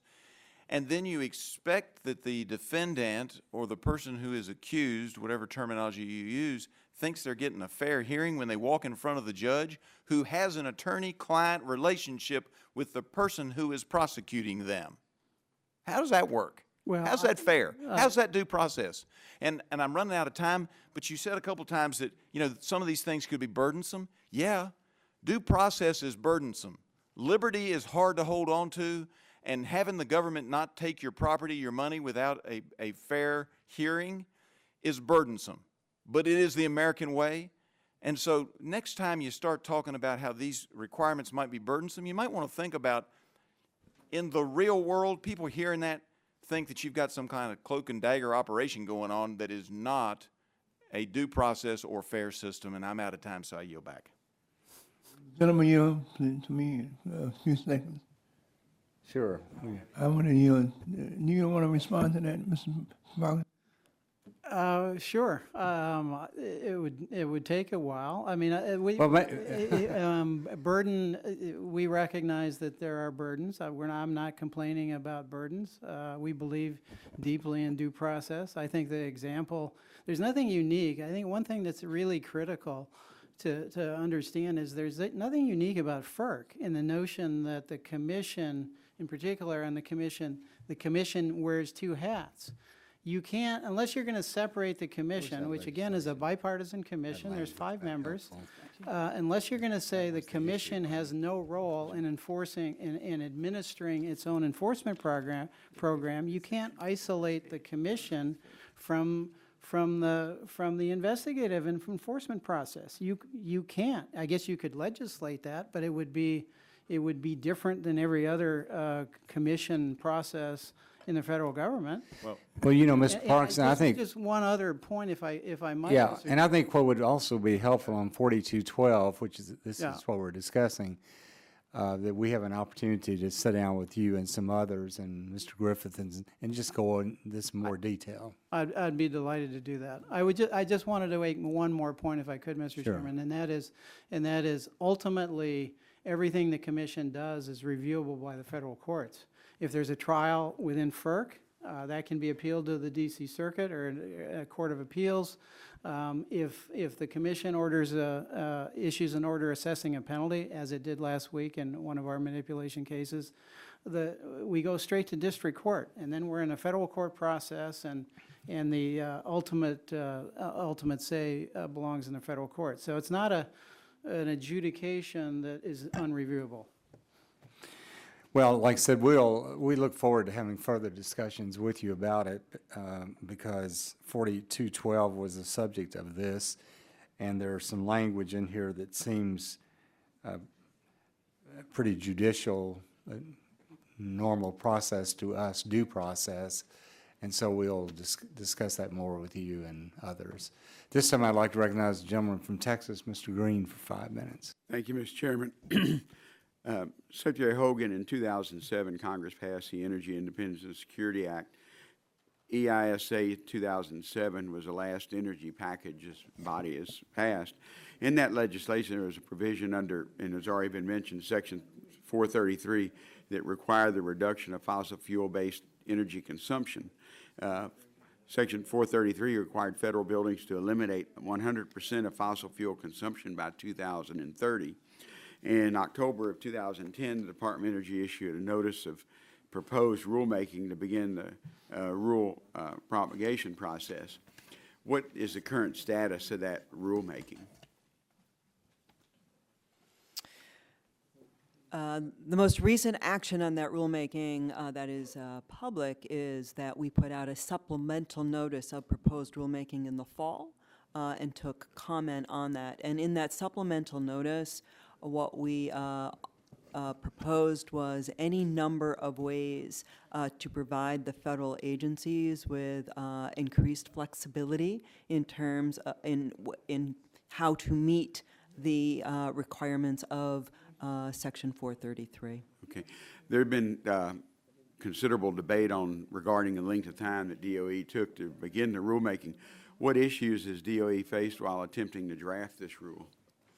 I think we are looking to provide, good flexibilities to the federal agencies as they would, be required to meet the fossil fuel requirements which get increasingly more stringent as you walk through time. This is a provision that looks at major renovations as well as our buildings, sort of newly constructed buildings, but we do see it playing a really major role with our major renovations. So really being thoughtful about the types of flexibilities that we could offer up to the federal agencies has been sort of the big subject of solving that we needed to do. This last March, the White House issued an executive order entitled Planning for Federal Sustainability in the Next Decade. The executive order requires by 2025 no less than 30% of the electricity energy consumed is attributable to renewable energy. Does DOE consider the executive order an admission that the administration that 100% by 2030 of no fossil fuel is not attainable? No, we view these as complementary tools. And that the executive order, which would go through 2025, is a management framework for the federal agencies through 2025 of ambitious but achievable goals. I think the reason 433 is part of the package is that I think all of us would hope that we would not need fossil fuel by 2030, but that includes natural gas also, and typically that's going to be the fuel of the future. We can do wind power, and in Texas we're doing a lot of wind. I wish we could do solar. We could use some help from our legislature sometime to do what we've done with wind, but I just don't think that by 2030, 100% without fossil fuels is possible. I'd like to discuss natural gas furnaces. In 2007, the DOE made the first attempt in more than 20 years to increase efficiency standards for indoor furnaces. I think it's safe to say there's been some disagreement over the proposed rulemaking standard setting. Where does the DOE rulemaking process stand today? So again, we have a proposed rule out right now for comment. The comment period remains open. We were asked to extend it. We have extended it. And we are actively looking to get as many comments as we can so that we can really look at each and every one of those comments seriously and then take the next steps with this. Do you know if there's any groups the DOE hasn't talked to regarding the proposed rule? I think that might be a smaller group than who you've talked to. No, we have certainly talked with a lot of stakeholders around the furnace rule and at many levels of the agency. Do you have any possible effective date for the new gas furnace rule? Typically a rule is effective within 3 years of it going final. Maybe this one's longer. But we'll get back to you with that timing. I mean, we are proceeding with our rulemaking process once we complete the public comment process, take the time that we need to take to go through all the comments that will come in, and then put together a final rulemaking. Thank you. Mr. Chairman, I know I'm out of time, but I appreciate this section of our energy bill on efficiency, and I'm glad we're reworking some of the things that may have been an earlier law that may not be really practical in 2015. Thank you. Well, thank you. Yeah, we have a long way to go, but I think we're making progress, and these types of hearings certainly help. At this time, I recognize the gentleman from Illinois, Mr. Kinzinger, for 5 minutes. Well, thank you, Mr. Chairman, and to our witnesses, thank you for being here. We appreciate it. First, to Assistant Secretary Hogan, we've heard from our manufacturing communities that when it comes to developing new efficiency standards, they prefer a consensus-driven approach that includes input from government, from stakeholders, and NGOs as a preferred approach to developing efficiency standards more than a formal notice and comment method. Will DOE commit to a more consensus-driven approach as it moves forward with new standards? We also really do like the engagement that we can get through what we call negotiated rulemakings.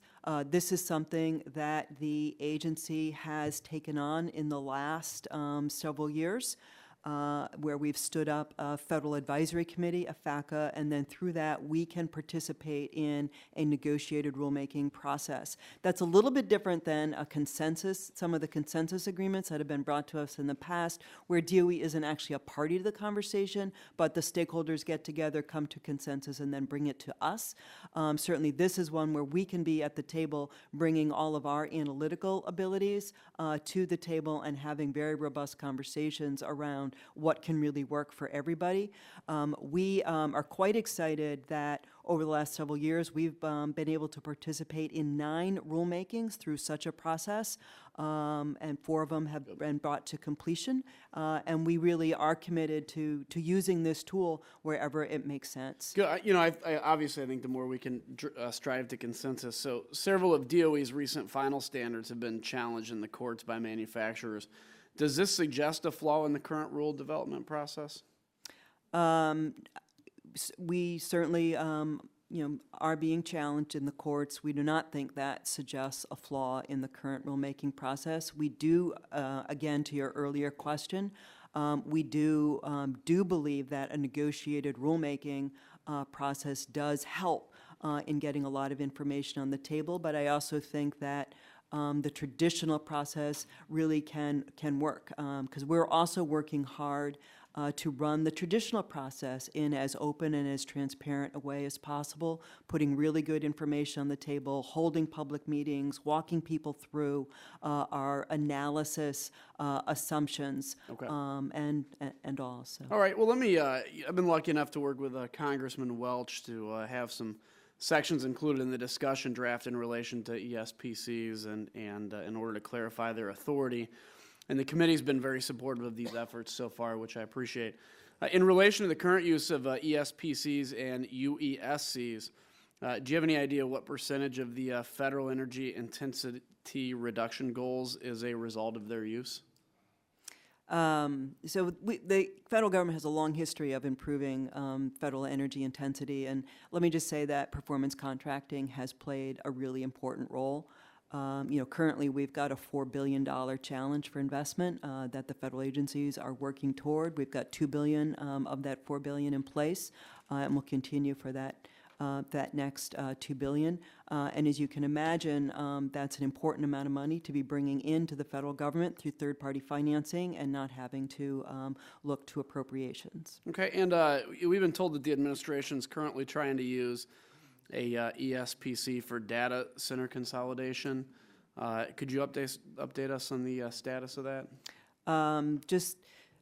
So the Department of Energy does have a goal as part of this performance contracting challenge. The Department of Energy has done a number of projects. It is considering this data center project as one of its projects.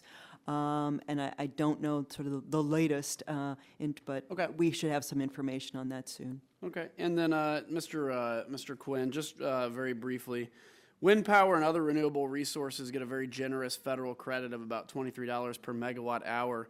It's very generous, and so generous that wind generators bid into the market at zero sometimes, or they often bid in at a negative price. That is, the taxpayers pay them so much that they pay the market to take their electricity. The discussion draft requires FERC to consider how such market distorting incentives impact wholesale markets. So just quickly, how often does wind power bid at or below zero in the PJM market, and what effect does this have on other generators in the market? Congressman, I don't have data on how often that happens. We'd be happy to take a question for the record. With regard to how that affects the rest of the market, various markets have taken steps to automate the process so that the prices are clear and reflective of wind doing that, and that when prices get low, that wind can be curtailed or other generation can be curtailed based on price rather than some manual process, and that those things ensure reliability. Okay, thanks, Mr. Chairman. I yield back. This time recognize the gentleman from Ohio, Mr. Johnson, for 5 minutes. Thank you, Mr. Chairman. I appreciate the time and thank the panel for being with us today. Dr. Hogan, continuing with you, a few questions here. We've heard complaints from various constituencies who have interpreted the Section 433 fossil fuel ban as limiting and ultimately prohibiting the adoption of highly efficient technologies using natural gas in federal facilities such as combined heat and power, fuel cells, and waste heat recovery systems. Based on the express statutory language of Section 433, would you agree with this interpretation? So I spoke a little earlier to some of the flexibilities that we think we've been able to provide the federal agencies as they would respond to Section 433 once there would be a final rule. And we have figured out how to allow the federal agencies to take advantage of things like combined heat and power as the fossil fuel rule would be in effect. So we do think we've been able to do a good job in terms of finding a good balance for this section that allows agencies to take advantage of these technologies. Okay. A follow-on, does the Department of Energy measure the cost implications to homeowners of increasingly stringent model building energy codes? And if so, what are those costs? So the Department of Energy participates in the code process in a number of ways. One is we will take proposals to the code body that is responsible for updating the code, on approximately every 3 years. And we certainly do cost effectiveness analyses on the measures that we think are ripe to be considered as part of an update cycle. And then the code body votes. So it's sort of hard to speak sort of holistically about those costs. That each measure is a little bit different. Certainly, we look to things that are life cycle cost effective, and we think that that's a great metric to use because it works. It's very well aligned with taking a mortgage out on a home because it then demonstrates. You can see that the total cost of ownership leaves the homeowner in a cash flow positive. Can you take a question for the record then and get us that information on what some of those costs would be in that analysis? In sort of the recent code cycle? Sure. Okay, thank you. We're coming out of the worst economic downturn since the Great Depression. Housing is just barely coming back, and families are still living on strict monthly budgets. Don't you think that any energy mandates that are imposed on homeowners should be cost effective? I mean, it seems to me a 10-year payback seems completely reasonable. What are your thoughts? I think we're in the area where we think multiple ways to look at cost effectiveness makes sense because people make decisions a little bit differently, and we people at home make decisions with their checkbook around the dining room table. That's how they make decisions. Absolutely, but I think also when you think through that most homes are financed these days through mortgages, that a life cycle approach also makes sense in that context, and particularly when you align it with the other costs that go with. Hold on, you just lost me there for a second. We're talking about the monthly budget. The energy efficiency of their home doesn't affect their mortgage payment.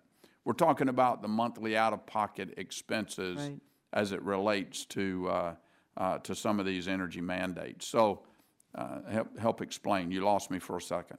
So what a life cycle analysis helps you do is understand so what's cost effective sort of over the lifetime of a measure, and then you can put that on a monthly cash flow basis also with the mortgage that goes with the home. Because as you're saying, the home may cost a little bit more upfront, and so that gets rolled into your monthly mortgage. But if your energy bill is then lower on a monthly basis, and then the homeowner is better off on a monthly basis from a cash flow perspective, then truly that is what leaves them in a good place from their pocketbook. You know, homeownership is something that most Americans aspire to. Yes. And the cost of that mortgage in the early years of a new family, that's what makes the difference. That's what determines whether or not many people can get a mortgage and own a home or not.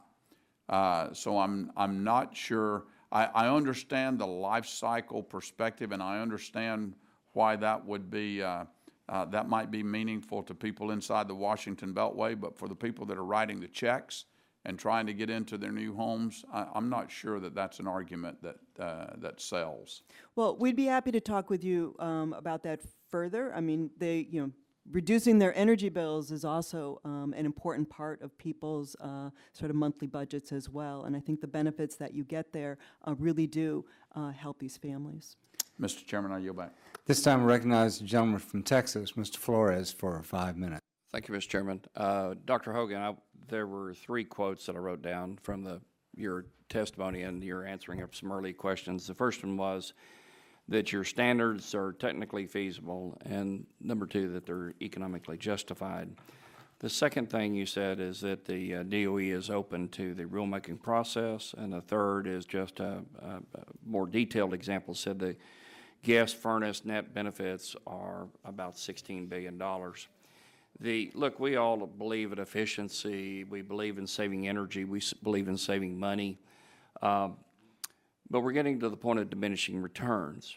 And so if you look at the average house, it's been estimated that the recent standards that have been proposed by DOE raise the cost of a house by $7,000. So let's say you have a house that started at $50,000 and then you overlay your standards onto it that raise the cost to $57,000. Who does that hurt the worst? Who are the typical buyers for that $50,000, now $57,000 home?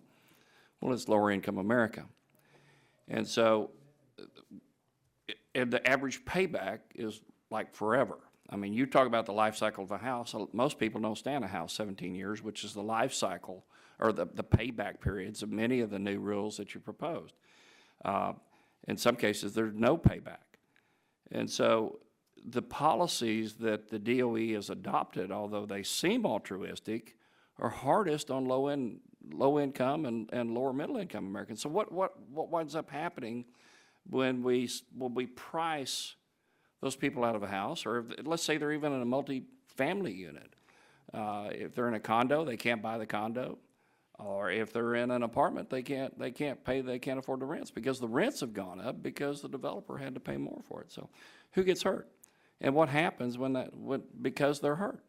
They wind up in a low efficiency, dumpy apartment or a home that's low efficiency, and nobody's been helped. Everybody's been hurt. You talk about the furnace situation. I mean, some of the furnace standards today are set up in such a way where you cannot retrofit an older house with some of the newer technology furnaces. And it seems like, even though I've heard the word flexibility a lot from your testimony, it seems like DOE does seem to be very rigid and not really looking at the real world impact on real families about what's happening. Now, you could do this to me all day long. It doesn't hurt me. I've converted most of my home to LED. I produce about 50% of my annual power from solar generated electricity. I've got high efficiency everything, and I've swapped it out continuously. So it doesn't hurt me, but it hurts the people that we think the government's trying to protect. So And the contracting community, the manufacturing community is telling me that DOE is not listening to those arguments. So tell me that you're listening to those arguments, and number one, and number two, what are you doing about it? So let me clearly say to you that we do listen to those arguments. We make sure that our work takes in what's going on in the low-income communities. And again, you sort of have raised two issues here, one around the building codes and the cost of a new home, and you've raised issues around the furnaces. So, I mean, let me repeat that our The furnace is more of a detailed example, but keep going. Yeah, that the furnaces is, it's a open comment period that we have right now, and we want all and every comment that we can get so that we can make this rule be the best that it can be for all the households. So let's dig into that for a minute. So, we've just told you what folks are telling me. So what would your change be to your rules to deal with that comment? We do have to make data-based decisions. What we ask for as we go out for public comment is, first we present our analysis. We present it, for households across the country. We present it with a special analysis looking at low-income and elderly households. Do you look at what happens when you price them out of the market and you've kept them in a low-efficiency environment?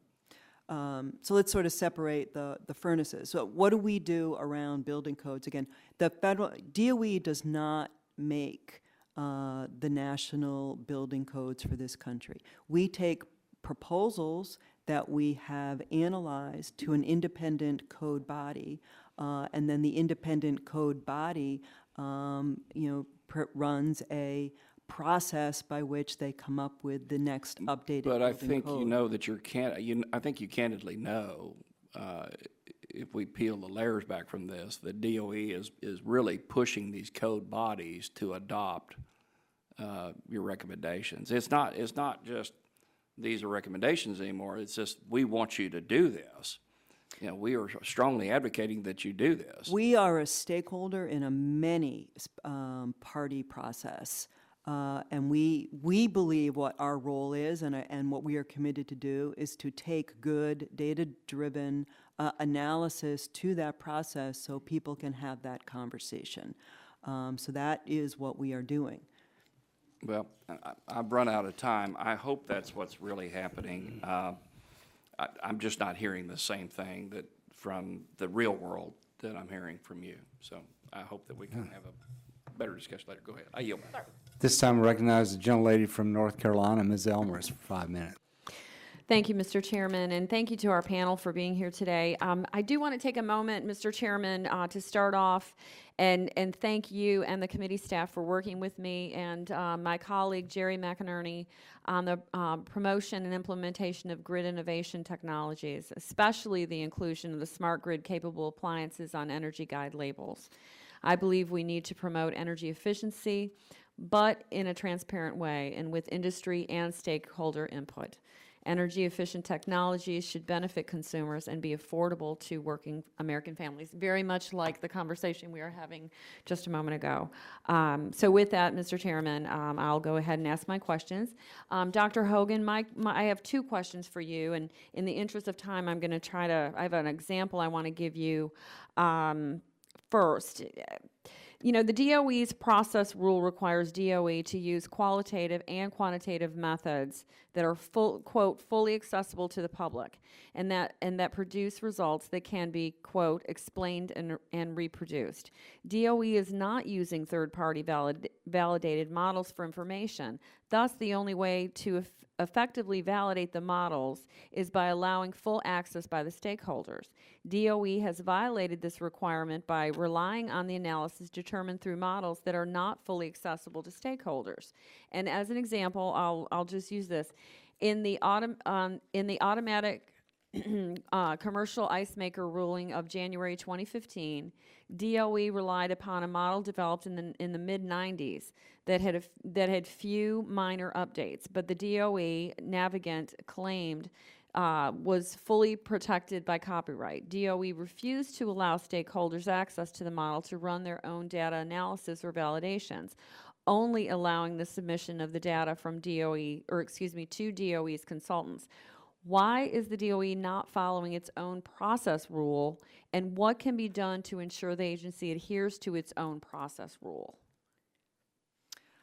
Certainly, we do strive to be as transparent and open as possible. At the same time, one of the things we also have to do is protect proprietary information that business does give us as part of the rulemaking process. You know, one of the things that we do so that we can have access to the best information that we can is organizations like Navigant under contract to DOE. They go out and they do interviews with manufacturers, and manufacturers provide information that can be very important to their own, business objectives. And that type of information, of course, is then held in a way that we cannot. I mean, it's business sensitive. So we do have to protect their information. So, but along that line, what do you see a way forward that we can actually ensure that this process is moving? I mean, that we're ensuring that the agency is adhering to this? I mean, is there something that you see that we can do that can change this? We're happy to continue that conversation with you, because again, we want to be as transparent and open as we can, and sharing of the data that we get so people can see what our assumptions are and help us make these rules be the best. Good. I would appreciate that. In our office, we will work with you and committee on this then. My last question is, by comparing the department's current life cycle costs, which we've had this discussion, cost analysis issued by the proposed rule for the life cost analysis DOE issued in the 2011 direct final rule, some disturbing inconsistencies become evident. For example, I'll use this example. The department maintains that the cost of buying and installing a non-condensing furnace increased by approximately 25% between 2011 and 2014, even though these are mature products that have been on the market for decades. Meanwhile, the department asserted that the more technically sophisticated condensing furnaces increased by only 9% during the same period.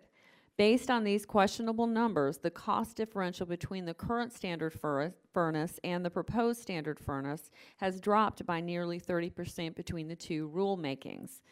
If the department used the 2011 cost estimates, in its current analysis, wouldn't that undermine the economic case for the proposed energy efficiency standard?